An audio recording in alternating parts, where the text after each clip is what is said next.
राधे राधे, जय श्री कृष्णा।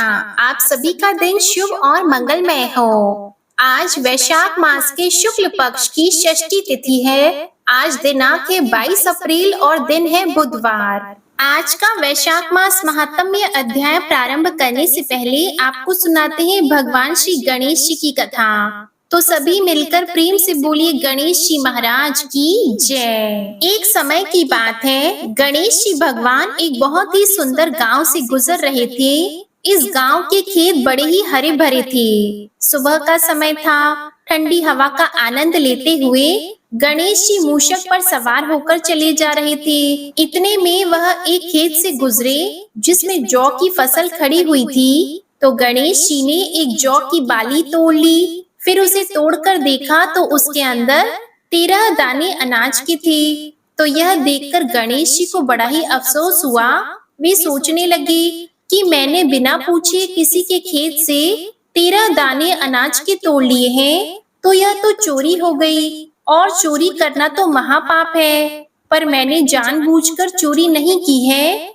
तब गणेश जी उस खेत के मालिक का पता लगाने लगे। तब किसी ने गणेश जी को बताया कि यह खेत हमारे गांव के सेठ जी का है। तो गणेश जी पता लगाकर सेठ जी की दुकान पर पहुंच गए और कहा कि सेठ जी, मुझे काम पर रख लीजिए, मुझे नौकरी की जरूरत है। तो सेठ जी को काम वाले की जरूरत थी। तब सेठ जी ने उसे काम पर रख लिया। अब गणेश जी कहने लगे कि मैं आपके यहाँ 12 साल नौकरी करूंगा। तो सेठ जी ने कहा कि कोई बात नहीं, जब तक तुम्हारी इच्छा हो तुम नौकरी कर सकते हो। तुम यह बताओ तुम्हारा नाम क्या है? तो गणेश जी भगवान कहने लगे कि मेरा नाम तो गणेश है। फिर गणेश जी तो सेठ जी के यहाँ नौकरी पर लग गए। घर का सारा काम करते और समय मिलते ही खेत में काम करने के लिए चले जाते। अब सेठ जी यह देखकर बहुत ही खुश होते कि यह लड़का कितना सच्चा और ईमानदार है। काश मेरे इस तरह का एक बेटा होता, क्योंकि सेठ जी की कोई संतान नहीं थी। इसलिए सेठ जी और सेठानी बड़े ही दुखी रहा करते थे। पर सेठ जी तो गणेश जी को अपने पुत्र के समान ही प्यार करते थे। एक दिन की बात है कि सेठानी लघु शंका के लिए गई और आकर राख से हाथ धोने लगी। तो यह देखकर गणेश जी ने सेठानी का हाथ पकड़ लिया और मिट्टी से हाथ धुलवा दिया। तो यह देखकर सेठानी को बहुत ही गुस्सा आया। उन्होंने जाकर सेठ जी से शिकायत की और कहा कि कैसा नौकर रखा है, उसने आज मेरा हाथ पकड़ लिया और आप पता नहीं उसकी किस बात की इतनी तारीफ करते रहते हो कि वह तो ईमानदार है, सच्चा है। तब सेठानी की बात सुनकर सेठ जी ने गणेश जी को बुलाया और पूछा कि बेटा गणेश, सेठानी सच बोल रही है क्या? तूने इनका हाथ पकड़ लिया, ऐसा क्यों किया? तो गणेश जी ने हाथ जोड़कर कहा कि सेठ जी, मैंने तो हाथ पकड़कर बस इतना ही कहा था कि राख से हाथ मत धो, क्योंकि राख से हाथ धोने पर लक्ष्मी नाराज होकर चली जाती है और मिट्टी से हाथ धोएं तो लक्ष्मी लौट आती है। तब सेठ जी सोचने लगे कि गणेश ठीक कह रहा है, इसमें कोई गलत बात नहीं है। जो कुछ भी किया हमारी भलाई के लिए किया है। ऐसा करते करते कई दिन बीत गए। थोड़े दिनों बाद कुंभ का मेला आया। तो सेठानी जी सेठ जी से कहने लगी कि सेठ जी, मुझे तो कुंभ के मेले में स्नान करने जाना है। तब सेठ जी कहने लगे कि मुझे तो समय नहीं है, दुकान संभालनी होती है, फिर खेत जाना होता है। यह सोचते हुए उन्होंने गणेश को आवाज दी और कहा कि बेटा गणेश, तुम ऐसा करो, सेठानी जी को कुंभ के मेले में स्नान करवा के लाओ। तो सेठ जी की आज्ञा पाकर गणेश सेठानी को लेकर कुंभ के मेले में चला गया। तब सेठानी तो वहां जाकर पानी को हाथ लगाकर देख रही थी कि पानी ठंडा है और आगे जाऊंगी तो पानी गहरा है, कहीं मैं डूब न जाऊं। यह सोचकर वह किनारे पर बैठकर स्नान कर रही थी। तो गणेश जी ने उनका हाथ पकड़ा और आगे ले जाकर डुबकी लगवाकर घर ले आए। घर आते ही सेठानी ने सेठ जी से कहा कि आपने कैसा नौकर रखा है, इसने तो मेरी लोगों के बीच में ही इज्जत नहीं रखी। इतनी सारी भीड़ थी वहां पर, उन सभी के बीच में मुझे घसीट कर पानी में आगे ले गया। तो यह सुनकर सेठ जी सोचने लगे कि गणेश ऐसा क्यों कर रहा है। उन्होंने आवाज लगाई कि बेटा गणेश इधर आओ, क्या सेठानी सच कह रही है। तो गणेश ने कहा कि हाँ सेठानी जी सच कह रही है। इन्हीं से पूछो कि मैंने ऐसा क्यों किया। ये तो किनारे पर बैठकर गंदे पानी से स्नान कर रही थी। जब हम इतनी दूर से कुंभ के मेले में स्नान करने के लिए गए हैं, तो कम से कम अच्छे पानी में जाकर डुबकी तो लगाओ। तो यह सुनकर सेठ जी फिर सोचने लगे कि गणेश सच कह रहा है। फिर सेठानी को समझा दिया।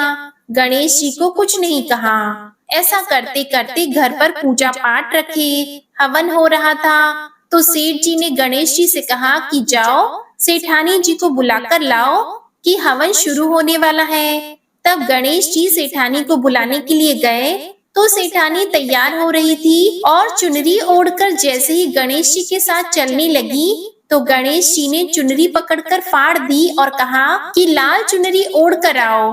तो सेठानी जी नाराज होकर सो गई। सेठ जी बार बार देखते रहे कि सेठानी आई नहीं, आखिर क्या बात है। काफी देर इंतजार करने के बाद स्वयं हवन से खड़े हुए और अंदर आकर देखा तो सेठानी तो पलंग पर सोई पड़ी थी। तब सेठ जी ने कहा कि क्या बात है, मैंने गणेश को तुम्हें बुलाने के लिए भेजा था, कहाँ है वो, आया नहीं तुम्हारे पास।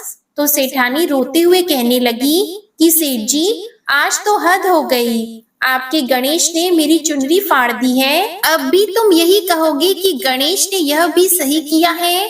तो यह सुनते ही सेठ जी को बहुत ही गुस्सा आया और गुस्से में गणेश जी को आवाज लगाई। तो सेठ जी की आवाज सुनकर गणेश जी दौड़े दौड़े आए और कहने लगे कि सेठ जी क्या बात है। तब सेठ जी गणेश जी को डांटने लगे और कहा कि गणेश तूने आज तो हद ही कर दी, अपनी सेठानी की चुनरी फाड़ दी। तुमने ऐसी हरकत क्यों की मुझे बताओ।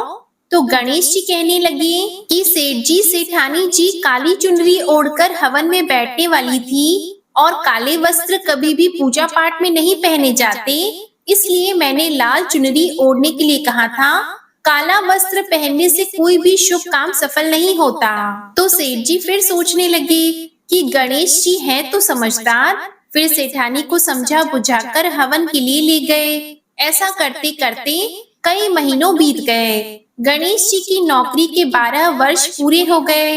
तो एक दिन की बात है कि सेठ जी ने अपने घर पर गणेश भगवान की पूजा रखी। तो पूजा करने के लिए पंडित आया। वह पूजा पाठ की सारी सामग्री तैयार करके कहने लगा कि सेठ जी मैं तो मूर्ति घर पर ही भूल आया हूँ, अब क्या करें। तो गणेश जी वहीं पर खड़े थे। वो कहने लगे कि मेरे को ही मूर्ति बनाकर विराजमान कर लो, आपके सारे काम सफल हो जाएंगे। तब गणेश जी के इतना कहते ही सेठ जी को भी बहुत गुस्सा आया और वे बोले कि अब तक तो तुम सेठानी से मजाक करते थे, अब तुम मुझसे ही मजाक करने लग गए। तब गणेश जी बोले कि नहीं सेठ जी, मैं मजाक नहीं कर रहा हूँ, मैं तो सच बोल रहा हूँ। इतना कहकर गणेश जी ने अपना असली रूप धारण कर लिया। तो गणेश जी का यह रूप देखकर सेठ सेठानी और पंडित जी हैरान हो गए। तो गणेश जी ने हंसकर कहा कि जल्दी से पूजा समाप्त करो। तो पूजा पाठ शुरू की गई। पूरे विधि विधान से गणेश जी की पूजा की। जैसे ही पूजा समाप्त हुई तो गणेश जी अंतर ध्यान हो गए। सेठ और सेठानी को बड़ा ही अफसोस होने लगा। उन्होंने कहा कि हमारे पास आज तक गणेश जी रहते रहे और हम उनसे काम करवाते रहे, हमें तो पता ही नहीं था कि यह गणेश जी भगवान हैं। अब यह पाप कैसे उतरेगा, हमने उनसे कितना काम करवाया है। तब सेठानी कहने लगी कि आपने तो काम ही करवाया था, मैंने तो गणेश जी भगवान को ना जाने कितनी डांट लगाई है, तो गणेश जी भगवान मुझसे तो जरूर नाराज हो गए होंगे। अब हमें क्या करना चाहिए। तो इस तरह अफसोस करते करते सेठ और सेठानी सो गए। अब गणेश जी ने सेठ जी के सपने में आकर कहा कि आप इस तरह दुखी होकर क्यों सो गए हो। मैंने तुम्हारे यहाँ कोई काम नहीं किया, क्योंकि 12 साल पहले मैंने आपके खेत से जौ की बाली तोड़ी थी, उसी का कर्ज चुकाने के लिए तुम्हारे घर पर काम कर रहा था। तुम्हें अफसोस करने की कोई जरूरत नहीं है। मैं तो अपनी चोरी का दोष उतारने के लिए आपके यहाँ आया था। आपके साथ रहकर मुझे बहुत ही अच्छा लगा।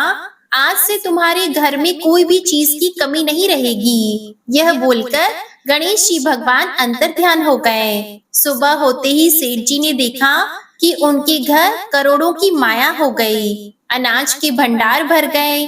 तो यह देखकर सेठ जी बहुत ही खुश हुए। कुछ दिनों बाद सेठानी गर्भवती हो गई और 10वें महीने बहुत ही सुंदर पुत्र को जन्म दिया। इस तरह गणेश जी की कृपा से सेठ जी धनवान और पुत्रवान हो गए। हे गणेश जी महाराज, जैसे आपने सेठ जी को दिया वैसे सबको देना। कहानी कहने वाले को, सुनने वाले को और हुंकारा भरने वाले को, सभी परिवार को देना। प्रेम से बोलिए गणेश जी महाराज की जय। अब सुनिए आज का वैशाख मास महात्म्य का अध्याय। एक समय की बात है, नैमिषारण्य तीर्थ में एकत्र हुए मुनियों ने जैमिनी जी से पूछा, हे द्विजश्रेष्ठ, जहाँ लकड़ी की प्रतिमा के रूप में साक्षात भगवान नारायण विराजमान है, वह पुरुषोत्तम क्षेत्र किस जगह पर है? तब जैमिनी जी ने उत्तर दिया, उत्कल यानी उड़ीसा नाम से प्रसिद्ध एक परम पावन स्थान है, जहाँ अनेक तीर्थ और बहुत से पवित्र देव मंदिर हैं। वह स्थान दक्षिण समुद्र के तट पर बसा हुआ है। उसमें रहने वाले पुरुष सदाचार के आदर्श हैं। वहाँ के ब्राह्मण उत्तम आचार और स्वाध्याय से संपन्न होकर सदा यज्ञ कर्म में संलग्न रहते हैं। सृष्टि के आदि में यज्ञों और वेद अध्ययन की प्रवृत्ति वहीं से होती है। इसलिए वहाँ के निवासी ब्राह्मण वेद शास्त्रों के प्रवर्तक हैं। उस स्थान को 18 विद्याओं की निधि बताया गया है। वहाँ भगवान नारायण की आज्ञा से घर घर में लक्ष्मी जी का वास होता है। उस देश के निवासी मनुष्य लज्जाशील, विनयी, चिंता तथा रोग से रहित, माता पिता के सेवक, सत्यवादी और विष्णु भक्त होते हैं। वहाँ कोई भी ऐसा पुरुष नहीं होगा जो भगवान श्री विष्णु का भक्त एवं आस्तिक न हो। उस स्थान के सभी लोग परोपकारी होते हैं। लोभी, दुष्ट और शठ मनुष्यों का वहाँ सर्वथा अभाव है। उस स्थान के लोग दीर्घजीवी होते हैं। स्त्रियां पतिव्रता, सुशीला, धर्मपरायणा, लज्जा और सदाचार से विभूषित, रूपवती, सब प्रकार के आभूषणों से अलंकृत तथा कुल, शील और वय के अनुसार आचार विचार का पालन करने वाली होती है। वहाँ के क्षत्रिय भी अपने कर्तव्य का पालन करते हैं और वे सब के सब प्रजा की रक्षा के व्रत में दीक्षित होते हैं। दान देने में उदार और सब शास्त्रों के ज्ञान में निपुण होते हैं। उत्कल स्थान के वैश्य भी कृषि, वाणिज्य और गो रक्षा की वृत्ति में स्थित होते हैं। वे अपनी भक्ति और धन से देवता, गुरु और ब्राह्मणों को तृप्त करते हैं। वहाँ एक के घर पर पधारे हुए याचक को दूसरे के घर पर जाने की आवश्यकता नहीं रह जाती। उस स्थान के शूद्र संगीत, काव्य, कला और शिल्प में कुशल तथा प्रिय वचन बोलने वाले होते हैं। धार्मिक एवं स्नान दान आदि कर्मों में तत्पर होते हैं। वे अपने मन, वाणी, क्रिया और धन के द्वारा द्विजों की सेवा में लगे रहते हैं। वहाँ वर्ण संकर जाति के लोग भी अपने अपने धर्म में स्थित होते हैं। ऋतुएं विपरीत भाव नहीं धारण करती। मेघ असमय में वर्षा नहीं करते। खेती को हानि नहीं पहुँचती। हवा का भी कष्ट नहीं होता तथा प्रजा को भूख की पीड़ा भी सहन नहीं करनी पड़ती। अकाल और महामारी का प्रकोप नहीं होता।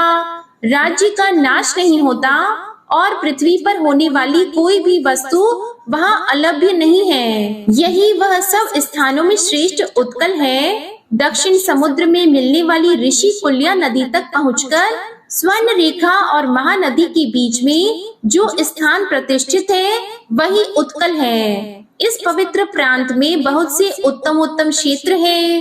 सत्य युग में इंद्रद्युम्न नाम से प्रसिद्ध एक श्रेष्ठ राजा थे। उनका जन्म सूर्य वंश में हुआ था। वे ब्रह्मा जी से 5वीं पीढ़ी नीचे थे। राजा इंद्रद्युम्न सत्यवादी, सदाचारी, शुद्ध तथा सात्विक पुरुषों में अग्रगण्य थे। प्रजा को अपनी संतान समझकर सदा न्याय पूर्वक उसका पालन करते थे। उनमें भगवान विष्णु की भक्ति थी, सत्य भाषण का गुण था। उन्होंने क्रोध और इंद्रियों पर विजय प्राप्त कर ली थी और वे श्रेष्ठ राजसूय यज्ञ तथा सहस्त्रों अश्वमेध यज्ञ का अनुष्ठान कर चुके थे। संसार बंधन से मुक्त होने की इच्छा रखकर सदा धर्म आचरण में ही लगे रहते थे। इस प्रकार वे सर्व गुण संपन्न राजा इंद्रद्युम्न समूची पृथ्वी का पालन करते हुए मालव देश में विख्यात और समस्त रत्नों से संपन्न द्वितीय अमरावती के समान सुशोभित अवंती नाम वाली नगरी में निवास करते थे। वहां रहते हुए राजा ने भगवान विष्णु में मन, वाणी और क्रिया द्वारा परम अद्भुत एवं उत्तम भक्ति बढ़ाई। एक दिन भगवान लक्ष्मीपति की पूजा के समय देव पूजा गृह में बैठे हुए राजा ने अपने पुरोहित से आदर पूर्वक कहा, आप उस उत्तम क्षेत्र का पता लगाइए जहां हम इसी नेत्र से साक्षात भगवान जगन्नाथ का दर्शन करें। वैष्णव राजा के ऐसा कहने पर पुरोहित जी ने तीर्थ यात्रियों के एक झुंड को देखकर उनसे प्रेम पूर्वक कहा, तीर्थों में विचरने वाले और तीर्थों का ज्ञान रखने वाले धर्मात्मा पुरुषों, हमारे महाराज जो आज्ञा देते हैं उसे तुम लोगों ने सुना है क्या? तुम में से किसी को उत्तम तीर्थ का पता है क्या? उनका अभिप्राय समझकर उन यात्रियों में से एक व्यक्ति जो बहुत तीर्थों में घूम चुका था और अच्छा वक्ता था, वह राजा के पास आकर हाथ जोड़कर बोला, राजन, मैंने बचपन से ही अनेक तीर्थों में भ्रमण किया है। भारतवर्ष में ओड़ नाम से प्रसिद्ध एक स्थान है। उस स्थान में दक्षिण समुद्र के तट पर श्री पुरुषोत्तम क्षेत्र है, जहाँ नीलाचल नामक एक पर्वत है। वह सब ओर से वनों द्वारा घिरा हुआ है। उसके बीच में कल्प वृक्ष है, जिसके पश्चिम भाग में रोहिण कुंड है। वह भगवान की करुणा रूप जल से भरा हुआ है, जो स्पर्श करने मात्र से ही मोक्ष देने वाला है। उसके पूर्वी तट पर इंद्र नीलमणि की बनी हुई भगवान वासुदेव की प्रतिमा है, जो साक्षात मोक्ष प्रदान करने वाली है। उस कुंड में स्नान करके जो भगवान पुरुषोत्तम का दर्शन करता है वह मुक्त हो जाता है। वहाँ शब्बड़ दीपक नामक एक श्रेष्ठ आश्रम है, जो भगवत विग्रह से पश्चिम दिशा में स्थित है। उस आश्रम से एक पगडंडी का रास्ता है, जिससे भगवान विष्णु के स्थान तक जा सकते हैं। वहाँ शंख चक्र गदाधारी साक्षात भगवान जगन्नाथ विराजमान है। वे करुणा के समुद्र हैं और दर्शन मात्र से ही सब जीवों को मुक्ति प्रदान करते हैं। राजन, देवाधिदेव जगन्नाथ जी की प्रसन्नता के लिए मैंने 1 वर्ष तक पुरुषोत्तम क्षेत्र में निवास किया। मैं महामूर्ख था, परंतु उनकी कृपा से इस समय 18 विद्याओं में प्रवीण हो गया हूँ। मेरी बुद्धि भी निर्मल हो गई है, जिससे भगवान विष्णु के सिवा और कुछ मैं नहीं देखता। इसलिए आप सदैव दृढ़ता पूर्वक उत्तम व्रत का पालन करने वाले विष्णु भक्त हो। इसलिए आपके पास आया हूँ और मैं आपसे इस समय धन अथवा भूमि नहीं मांगता। केवल इतना ही कहता हूँ कि मेरी इस बात को झूठ न मानकर वहाँ पुरुषोत्तम क्षेत्र में निवास करने वाले भगवान लक्ष्मीपति का भजन करो। इस प्रकार कहकर वह जटाधारी यात्री सबके देखते देखते शीघ्र ही अंतर ध्यान हो गया। इससे राजा को बड़ा विस्मय हुआ। वे व्याकुल होकर पुरोहित से बोले, यह अलौकिक वृतांत अलौकिक पुरुष से ही सुना गया है। अब मेरी बुद्धि जहाँ भगवान गदाधर विराजमान है वहाँ जाने के लिए उतावली हो रही है। हे द्विज श्रेष्ठ, मेरे धर्म, अर्थ और काम एक दूसरे के अनुकूल रहकर सदा आपके अधीन रहे हैं। आपके प्रसाद से मैंने त्रिवर्ग का साधन तो कर लिया।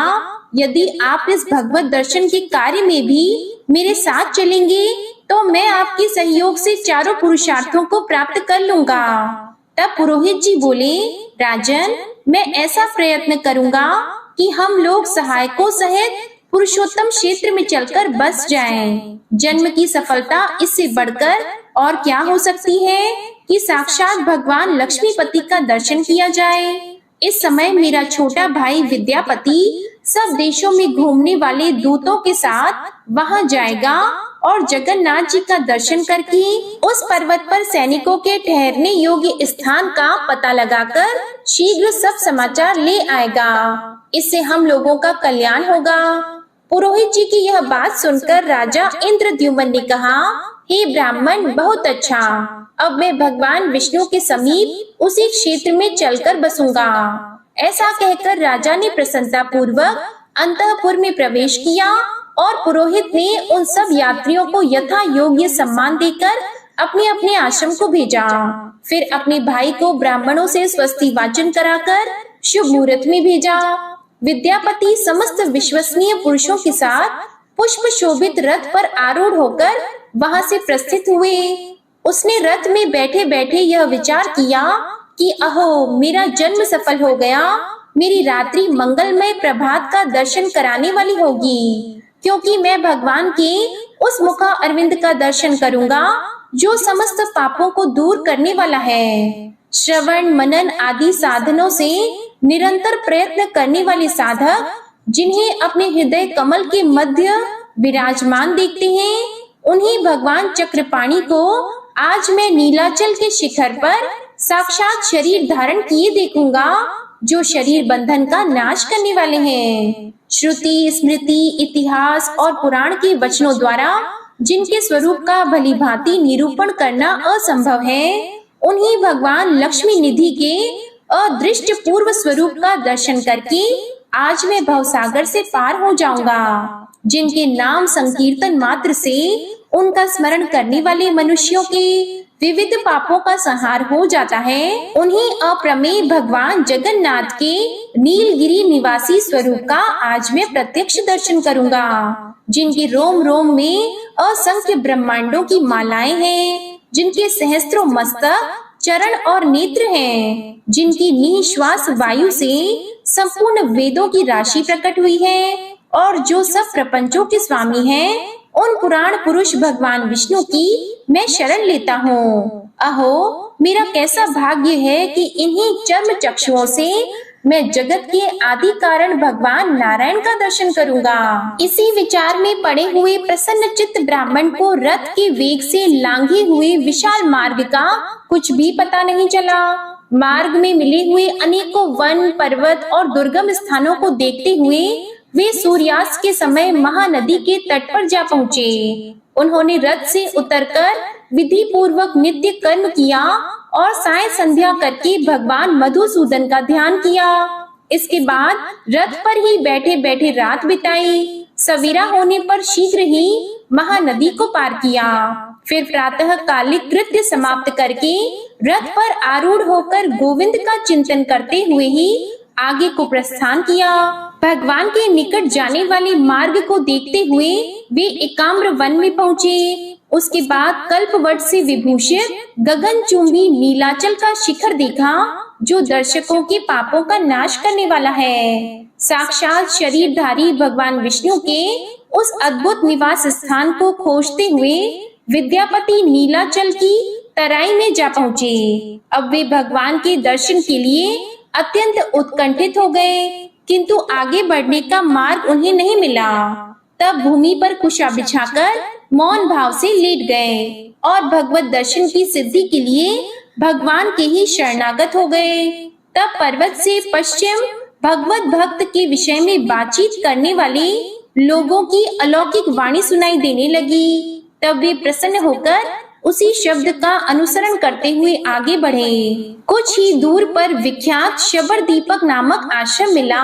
वहां उन्होंने वैष्णव भक्तों का दर्शन किया और उन्हें प्रणाम करके हाथ जोड़कर खड़े हो गए। तब विश्वावसु नामक शबर भगवान विष्णु का पूजन समाप्त करके पूजा के प्रसाद से सुशोभित होकर पर्वत के बीच से वहां आया। उसे देखकर ब्राह्मण को बड़ा हर्ष हुआ और वे सोचने लगे, ये श्रेष्ठ वैष्णव है, इनसे मुझे भगवान विष्णु के संबंध में दुर्लभ समाचार प्राप्त होगा। इसी विचार में पड़े हुए ब्राह्मण से शबर ने कहा, ब्राह्मण, आप कहाँ से इस वन में पधारे हैं? यह वन का मार्ग तो बड़ा दुस्तर है। आप भूख प्यास से बहुत थक गए होंगे। यहाँ सुख पूर्वक बैठिए और दीर्घ काल तक विश्राम कीजिए। ऐसा कहते हुए विश्वावसु ने ब्राह्मण के लिए पाद्य, आसन और अर्घ प्रदान किया और विनय युक्त वाणी में पूछा, विप्रवर, आप फलाहार करेंगे या तैयार की हुई रसोई? जैसा आपकी रुचि हो वैसा ही भोजन मैं प्रस्तुत करूंगा। भगवान, आज मेरा अहोभाग्य है, यह जीवन सफल हो गया, क्योंकि आप साक्षात दूसरे श्री विष्णु की भांति मेरे घर पर पधारे हैं। इस प्रकार पूछने पर श्रेष्ठ ब्राह्मण विद्यापति ने कहा, वैष्णव श्रेष्ठ, फल अथवा तैयार की हुई रसोई से मेरा कोई प्रयोजन नहीं है। मैं बहुत दूर से जिस उद्देश्य को लेकर यहाँ आया हूँ उसे सफल कीजिए। मैं अवंतीपुरी के निवासी महाराज इंद्रद्युम्न का पुरोहित हूँ और भगवान विष्णु के दर्शन की इच्छा से यहाँ आया हूँ और राजा ने मुझे यहाँ निवास करने वाले नील माधव श्री हरि का दर्शन करने के लिए भेजा है। दर्शन करके मैं जब तक राजा के पास इसका समाचार न पहुँचा दूंगा तब तक राजा निराहार रहेंगे। इसलिए आप मुझे भगवान श्री विष्णु का दर्शन कराइए। जय श्री कृष्णा। आज का अध्याय यही समाप्त होता है। इसके आगे का वृतांत आप अगले अध्याय में सुनेंगे। अब आपको सुनाते हैं राई दामोदर भगवान की कथा। एक गांव में दो माँ बेटियां रहा करती थी। बेटी का नाम था राई, वह बहुत ही सुंदर और सुशील थी। भगवान श्री कृष्ण की परम भक्त थी। वह कार्तिक के महीने सूर्योदय होने से पहले उठकर स्नान किया करती थी। उसके बाद तुलसी माता और भगवान श्री कृष्ण की पूजा किया करती थी। तो भगवान श्री कृष्ण सोचने लगे कि यह मेरी परम भक्त है या नहीं, मुझे इसकी परीक्षा लेनी चाहिए। तो यह सोचकर श्री कृष्ण भगवान ने एक डांसरिया बेचने वाले का रूप धरकर उनकी गली में आ गए और जोर जोर से आवाजें देने लगे। तो आवाज सुनकर राई अपनी माँ से कहने लगी कि माँ, मुझे भी डांसरिया चाहिए। तो माँ ने कहा कि बेटा, मेरे पास पैसे नहीं है। तो वह बोली, नहीं माँ, मुझे तो डांसरिया चाहिए। तो उसकी माँ ने कहा कि बेटा, यह बाजरी है, यह ले जा और इसके बदले उससे कहना कि तुम्हें डांसरिया दे देगा।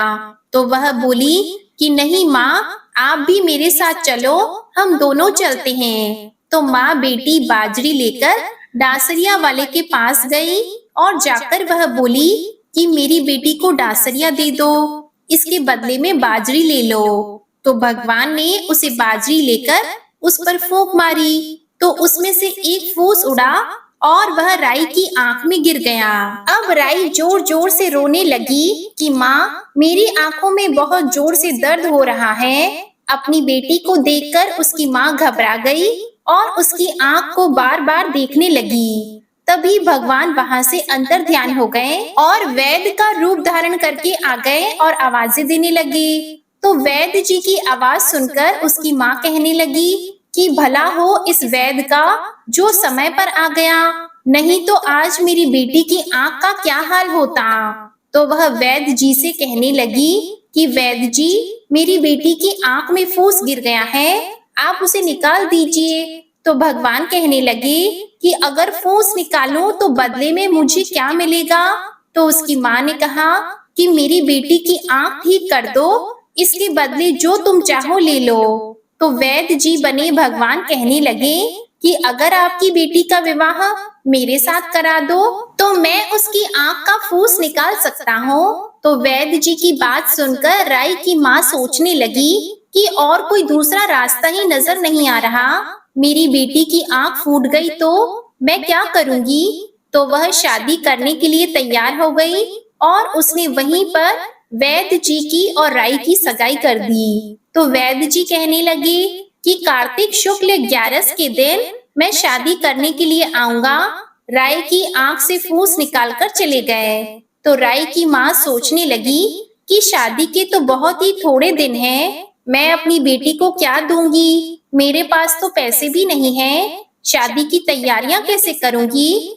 यह सोचते हुए वह सोने की दुकान पर गई और कहने लगी कि मेरी बेटी राई के लिए लौंग और बिछिया घड़ दे सुनार, मैं तुम्हें बाद में रुपया दे दूंगी। तो सुनार कहने लगा, मुझे समय नहीं है। हलवाई और बनिया के पास गई तो उन्होंने भी जवाब दे दिया।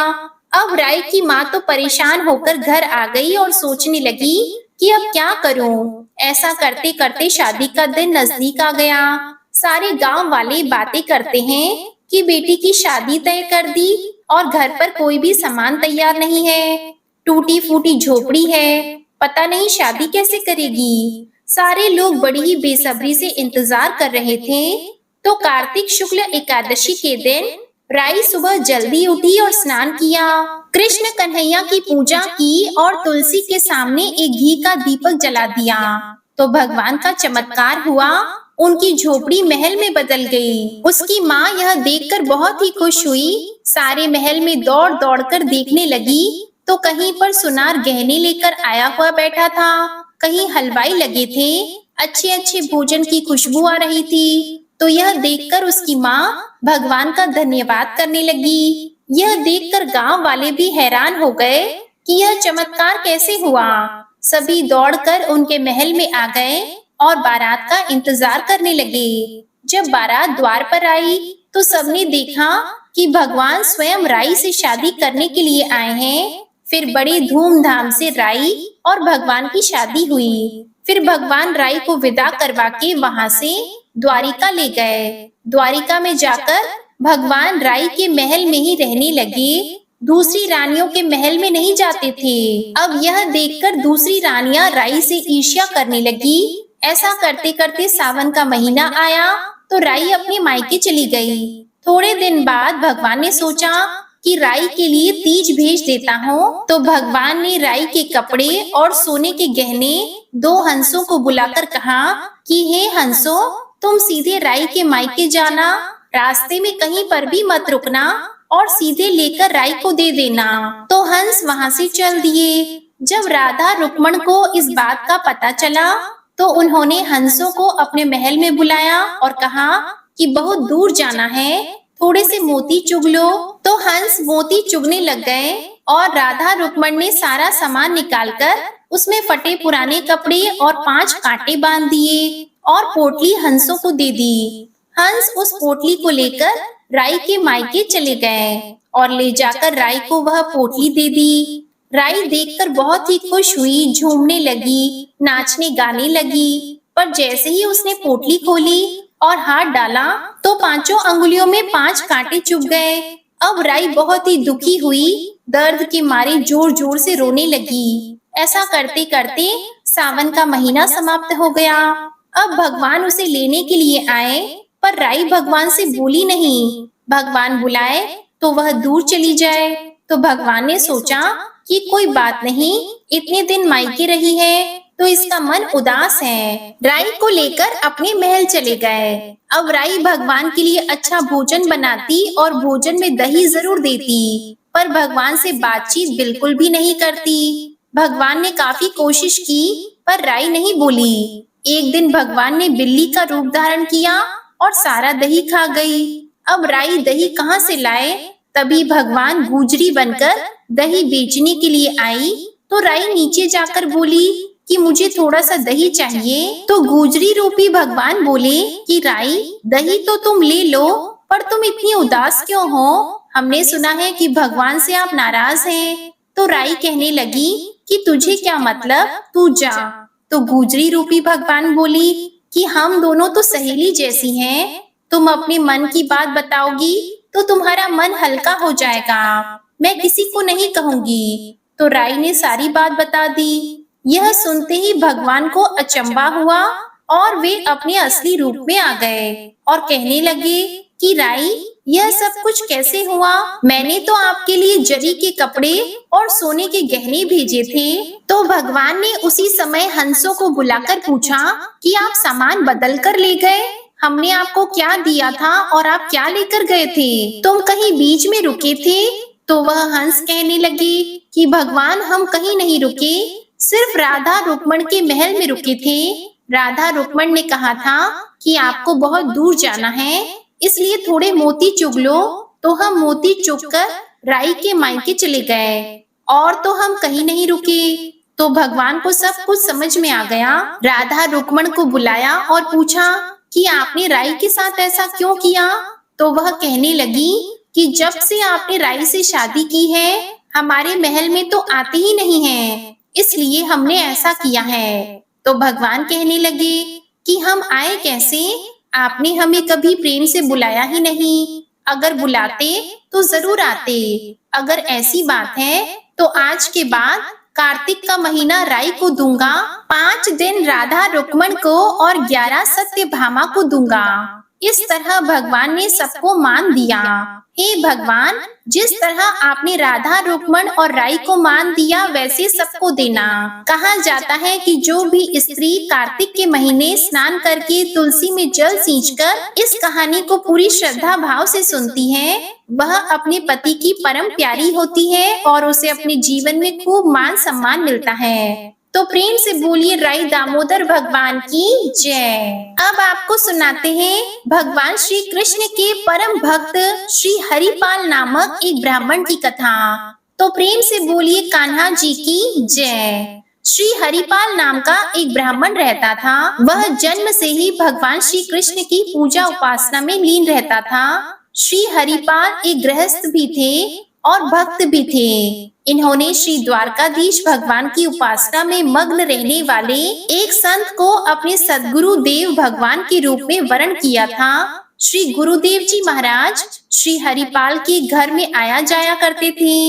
एक दिन हरिपाल जी ने गुरुदेव जी से जिज्ञासा प्रकट की कि भगवान, इस संसार में घर द्वार में हम फंसे पड़े हैं। घर गृहस्थी के जंजाल से मुक्त होकर भगवान के मुखा अरविंद को प्राप्त करना अत्यंत कठिन है। यहीं रहते हुए भगवान को प्राप्त करने का सबसे सरल उपाय बताइए, आपकी अति कृपा होगी। तो श्री गुरुदेव भगवान ने कहा कि हम तुम्हें ऐसा ही सरल उपाय बताएंगे कि एक दिन अवश्य भगवान आकर तुमसे मिलेंगे। श्री गुरुदेव जी ने कहा कि तुम साधु संतों के चरणों में श्रद्धा रखकर उनकी खूब सेवा किया करो। तुमने अगर जीवन में एक नियम का निर्वाह कर लिया तो भगवत प्राप्ति निश्चित है। सतत नाम जपते हुए रोज किसी न किसी संत को श्रद्धा से भोजन कराया करो।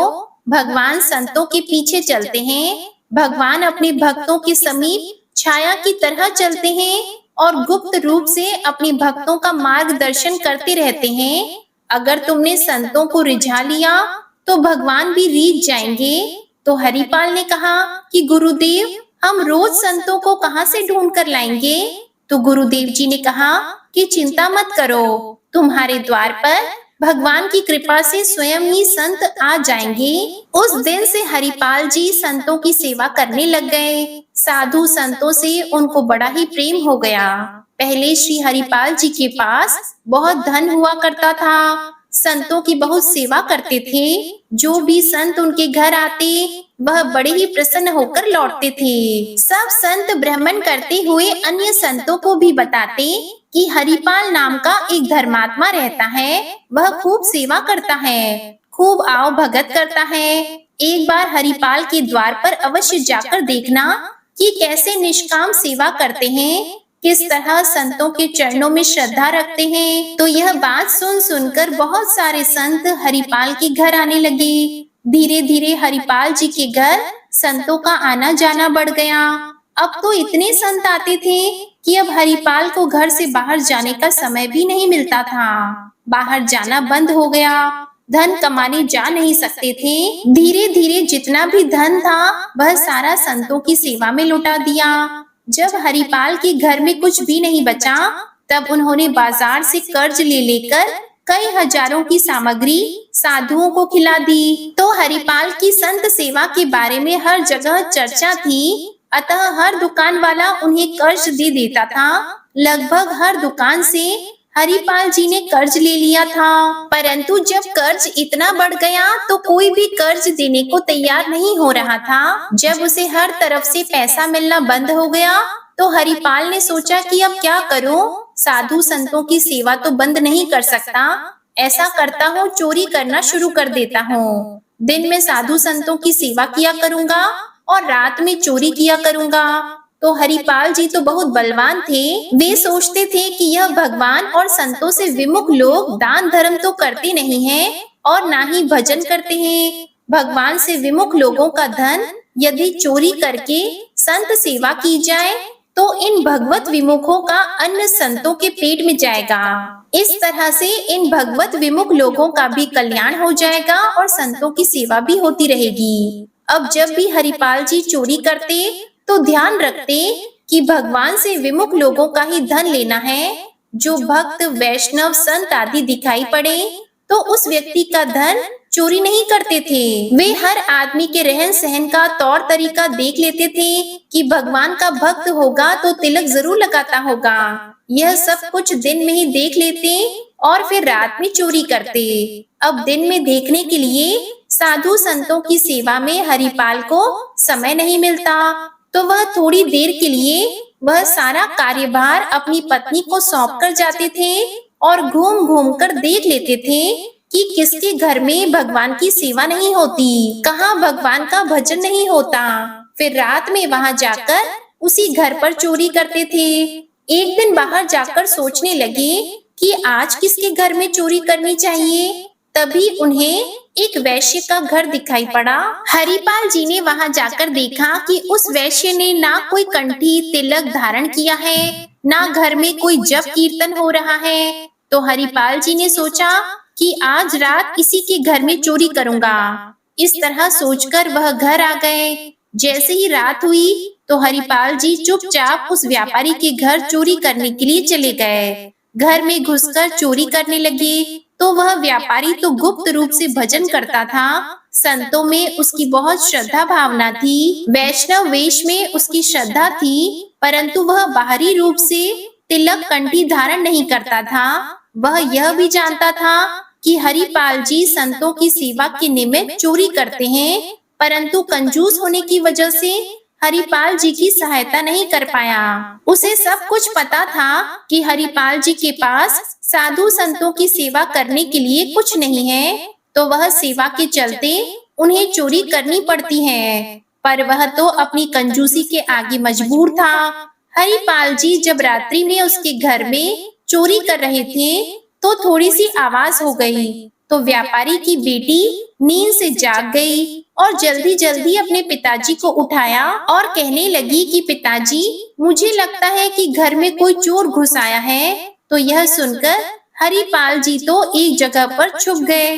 तो व्यापारी अपनी बेटी से कहने लगा कि शांत रहो बेटी, शांत रहो, तुम बिल्कुल भी आवाज मत करो। यहाँ श्री हरिपाल के अलावा चोरी कौन कर सकता है? इस नगर में वही तो चोर है। हमारा परम सौभाग्य है कि हरिपाल जी हमारे घर चोरी करने पधारे हैं। कंजूसी के कारण हम उन्हें धन तो दे नहीं पाए, परंतु अब हमारा धन संतों की सेवा में लगेगा।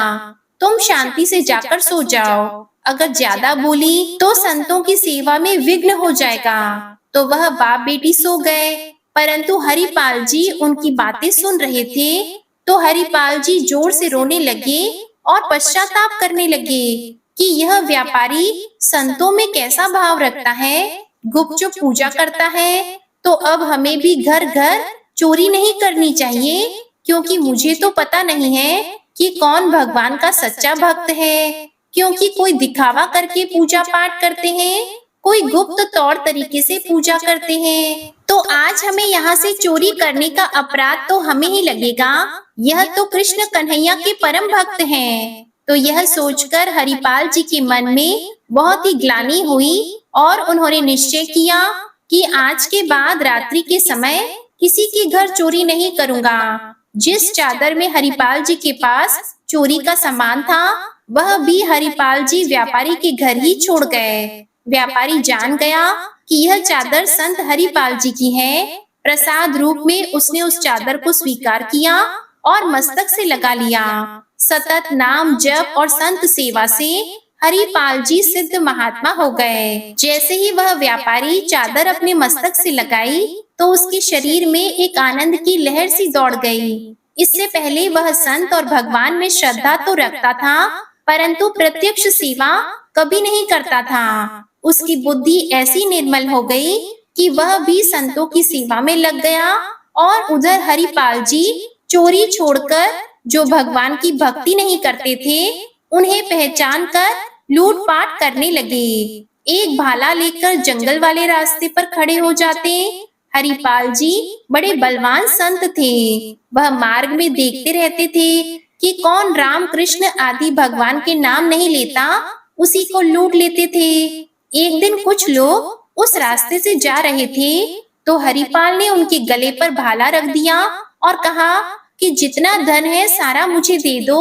तो उनमें से एक व्यक्ति डर गया। उसके मुख से निकल गया कि हे द्वारकाधीश, हे बांके बिहारी, हे श्री कृष्ण भगवान। तो जैसे ही यह नाम हरिपाल ने सुने, तो वह तो पीछे हट गए और उन्हें छोड़ दिया। उन लोगों ने सब तरफ यह प्रचार कर दिया कि जंगल के रास्ते से जाने वाले सभी भगवान का नाम गाते हुए जाएं। उन्हें हरिपाल जी से कोई खतरा नहीं होगा। तब उस रास्ते से लोग आने जाने लगे और सभी लोग सीताराम, राधे श्याम, राधे कृष्णा, कृष्णा कृष्णा, बांके बिहारी की जय हो, इस तरह बोलते हुए जाने लगे। अब हरिपाल जी की लूटपाट पूरी तरह से बंद हो गई। एक दिन द्वार पर बड़ी सी संत मंडली आ पहुंची। अब संतों का सत्कार कैसे करें, अपनी पत्नी से यही बातचीत कर रहे थे कि घर में कोई भी सामग्री नहीं है, संतों की सेवा कैसे करेंगे। तो वे दोनों पति पत्नी भगवान का स्मरण करने लगे। भक्त हरिपाल जी को चिंतित जानकर द्वारिका में श्री रुक्मणी जी के महल में विराजमान भगवान श्री कृष्ण सोच में पड़ गए, क्योंकि हरिपाल की सेवा निष्ठा ने भगवान का मन हर लिया था। तो भगवान श्री कृष्ण ने बड़े ही मूल्यवान वस्त्र आभूषण धारण किए और सेठ का रूप बनाया और चलने लगे। तो श्री रुक्मणी जी ने पूछा कि प्रभु, सेठ बनकर आज कहाँ जा रहे हैं? इतने सारे आभूषण तो पहनकर आप कहीं जाते भी नहीं हैं। तो प्रभु बोले कि हमारा एक प्रेमी भक्त है, उसी के पास जा रहा हूँ। तो रुक्मणी जी सोचने लगी कि ऐसा कौन सा भक्त है जिनके यहाँ इतने सज धज के जा रहे हैं। रुक्मणी जी ने कहा कि मैं भी आपके साथ चलूं। तो भगवान ने कहा कि आओ, परंतु श्रृंगार में कोई कमी ना करना, बहुत सारे सुंदर आभूषण धारण करो और हमारे साथ चलो। तो भगवान ने रुक्मणी जी से कहा कि हम एक ऐसे भक्त के यहाँ जा रहे हैं, वहाँ कोई भगवत चर्चा ना होने पाए, केवल व्यापार, वस्त्र, आभूषण के बारे में ही बातें करते रहना। तो रुक्मणी जी सोचने लगी कि ऐसा कौन सा भक्त है जो भगवान की चर्चा से चिढ़ता है। तो दोनों सेठ सेठानी का रूप धारण किए हरिपाल भक्त के द्वार पर पहुंच गए और आवाज लगाई। तो हरिपाल जी बाहर आए। तो हरिपाल जी से कहने लगे कि हम अमुक गांव जा रहे थे, मार्ग में अकेले जाने से अनेक संकट हैं, यदि हमें कोई पहुंचा दे तो हम उसे मजदूरी के रुपए देंगे। तो भक्त हरिपाल जी ने कहा कि संत लोग द्वार पर रुके हुए हैं, मजदूरी के रुपए पहले दे दो। तो सेठ के रूप में आए भगवान ने पहले रुपए दे दिए। तो उन रुपयों को लेकर उसने सेठ जी का धन्यवाद किया और फिर अंदर जाकर अपनी पत्नी को रुपए दिए और कहा कि तुम इन रुपयों से संतों की सेवा करना, मैं इन सेठ सेठानी को पहुंचाकर अभी आता हूँ। जंगल में जाकर सेठ के पास बहुत सारा धन देखकर श्री हरिपाल जी मन ही मन अति प्रसन्न हुए। फिर सेठ और सेठानी को बड़े ध्यान से देखा कि उनके गले में माला और मस्तक में तिलक नहीं है। यह वैष्णवों का सा आचार, नाम उच्चारण आदि भी नहीं कर रहे हैं। इनके शरीर पर इतने मूल्यवान आभूषण हैं, तो घर में न जाने कितना ही सोना चांदी होगा, कितने ही भंडार भरे होंगे। अगर मैं इनसे छीन लेता हूँ तो इन्हें तो कोई हानि नहीं होगी, क्योंकि ये भगवान के भक्त नहीं हैं। जब से मैं इन दोनों से मिला हूँ, ये तो केवल व्यापार की ही बातें कर रहे हैं। तो एक स्थान पर रुककर हरिपाल जी दोनों से कहने लगे कि तुम्हारे पास जितना सामान है सब साधु संतों के निमित्त न्योछावर करके अपने शरीर से उतार दो। अगर आपने ऐसा नहीं किया तो हरिपाल की बात सुनकर सेठ सेठानी के वेश में आए श्री कृष्ण और रुक्मणी ने अपना सब कुछ उतारकर वहां रख दिया। लेकिन रुक्मणी जी की अंगुली में एक छल्ला था, वह उनसे नहीं निकला। तब हरिपाल जी अंगुली मरोड़कर उसे निकालने लगे। तब वे बोले कि अरे, तू तो बड़ा ही कठोर है, मेरी अंगुली टूट जाएगी, इस छल्ले को छोड़ दे। तो हरिपाल जी कहने लगे कि कैसे छोड़ दूं? इससे तो कई संतों का भोजन हो जाएगा। इस साधु सेवा निष्ठा की बात सुनकर भगवान ने सेठ का रूप त्याग दिया और श्याम सुंदर स्वरूप धारण करके अपने भक्त को दिखाया। हरिपाल जी के गुरुदेव की वाणी सत्य हो गई। तभी भगवान श्री कृष्ण कहने लगे कि भक्तों में श्रेष्ठ तुम ही हो। ऐसा कहकर उन्होंने हरिपाल जी को अपने हृदय से लगा लिया। कहते हैं कि जब कोई भक्त जीवन में कोई नियम ले लेता है तो उस नियम की दृढ़ता से परीक्षा अवश्य होती है। यदि वह उस नियम का किसी भी परिस्थिति में त्याग ना करे तो भगवान की प्राप्ति अवश्य होती है। गुरुदेव जी के द्वारा दिया हुआ यह नियम हरिपाल जी ने कभी नहीं छोड़ा। कैसा भी दुख आया परंतु उन्होंने संतों की सेवा जरूर की। तो उसकी सेवा से प्रसन्न होकर भगवान श्री कृष्ण ने अपने प्यारे भक्त हरिपाल को दर्शन दिए और फिर आशीर्वाद दिया कि आज के बाद तुम्हारे पास अपार धन दौलत रहेगी। तुम जैसे चाहो संतों की सेवा कर सकते हो। मेरा आशीर्वाद है कि तुम हमेशा खुश रहोगे। तो भगवान श्री कृष्ण के आशीर्वाद से हरिपाल के घर एक सुंदर से बालक ने जन्म लिया और उनके घर में अन्न धन की कोई कमी नहीं रही। फिर दोनों पति पत्नी जिस तरह पहले संत सेवा करते थे वैसे ही करते रहे। दीर्घ काल तक अपने जीवन के समस्त सुखों को भोगकर अंत में मोक्ष धाम को चले गए। प्रेम से बोलिए श्री कृष्ण भगवान की जय। अब आप सुनिए विष्णु चालीसा का पाठ। विष्णु सुनिए विनय सेवक की चित लाए, कीरत कुछ वर्णन करो दीजिए ज्ञान बताए। नमो विष्णु भगवान खरारी, कष्ट नशावन अखिल बिहारी। प्रबल जगत में शक्ति तुम्हारी, त्रिभुवन फैल रही उजियारी। सुंदर रूप मनोहर सूरत, सरल स्वभाव मोहनी मूरत। तन पर पीतांबर अति सोहत, बैजंती माला मन मोहत। शंख चक्र कर गदा विराजे, देखत दैत्य असुर दल भाजे।